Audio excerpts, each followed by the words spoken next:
Hi, what's up, YouTube? And we're gonna eliminate the music from this because apparently it causes butt hurt. But yeah, cracked engine case. Back half is off on the GL1200, and this here is your stator charging system. It's a little different setup than a Honda Shadow, and I showed you one on a Honda Shadow. As you can tell, good, burnt, burnt, slightly burnt, burnt, burnt, burnt, burnt, burnt, burnt, burnt, burnt, very burnt, burnt, good, slightly burnt, good, slightly burnt, slightly burnt. Yeah, this freaking stator is shot, man. She shot. So we need this. If you follow me on Facebook, we just did a live video of actually taking the case apart. Probably could have done it YouTube live, but I don't think any of you would have watched it, so I did not. This would be the guts of the whole works. We've also removed the clutch basket to show you something kind of interesting about the clutch in this machine. Now, I don't have it apart all the way because you got a snap ring that holds it together, and honestly, homeboy needs a new snap ring set, snap ring pliers. Mine aren't very good, and I'm going to buy a new set before I tear that apart.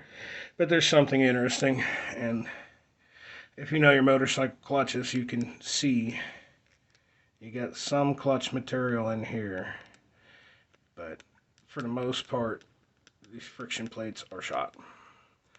These metal ones, these are the clutch drive plates.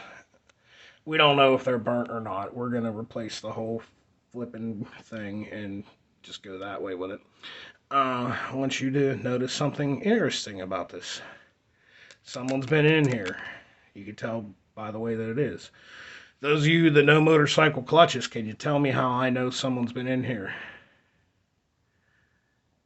Okay, well, I'll wait to see if there's anything in the comments. I gave you enough time, so here we go.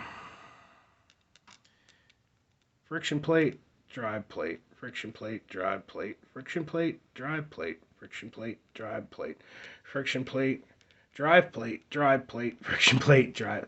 Someone put an extra drive plate in here. Interesting. Interesting. This will give you a little more power as far as gripping on the clutch. So that's cool. We may save when we reassemble this. We may save the best looking drive plate and we may put it back together the same way. But basically, this shouldn't be here. So yeah, someone's been in here and changed the clutch and they added an extra drive plate, and that's cool. Everything else, pretty much good to go.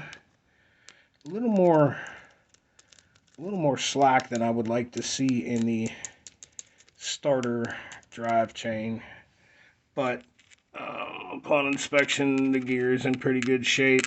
Starters never gave me any issues. We're going to just go ahead and leave it alone. And yeah, that's what's what. And that's where we're at. And man, I cannot stress how much I love these little magnetic trays. Every friggin' bolt is right there, and you're just not going to lose any. And as you can see, I've got a dirt floor that I work with, so that just keeps everything where I need it to be. So that's great. But yeah, so it's now time to order parts and take a ride somewhere today and purchase some new snap ring pliers to take this apart.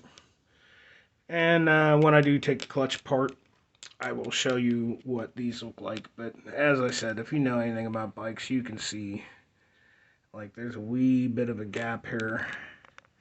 Hopefully I can get it to focus on it. A wee bit of a gap, and you can see there's clutch material here, but on this side she's just done. There's nothing left, so we're gonna go ahead and do that. It's possible the clutch was starting to go and some cheap ass went through the bullshit of adding an extra plate just to save a little bit of money, which for God's sakes, it's $100 for a heavy duty clutch for this, and $150 for a heavy duty stator. And if you don't know, I'll explain to you the way the stator works. This right here, you can. That's magnetic. So that's magnetic. It spins roundy, them little coils, and that's what makes your electricity. Yeah, that's where we're at. That's what we're doing. The wrenching session on Saturday is over. We're going to order parts. We obviously, we need a new gasket. I don't like reusing them anyway. And as you can see, the clutch cover itself needs a new gasket. So we'll get this new parts ordered, get her buttoned back up, get her put back together.